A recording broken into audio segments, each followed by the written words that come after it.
how did you figure out that you can heat the wood and then straighten it? Well, I looked at people talking about making furniture and you can heat it and bend it. Okay. So if you can heat it and bend it, I started looking at different techniques of how to make walking sticks. And you know, it's like a $10 billion a year business. I had no idea. And because they sell walking sticks all over the world, you can carry them anywhere you want them to go. You can learn to use them as a way to walk or a way to. So you see how I bent that down?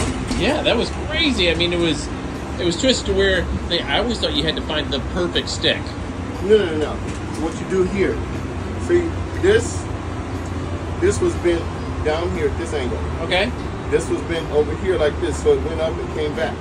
So I heated it in the right spot. I clamp it down, heat it in the right spot, bend it down, turn it, bend it down, and adjust it in different places. And once you get the points lined up, this point, this point, and this point, it gains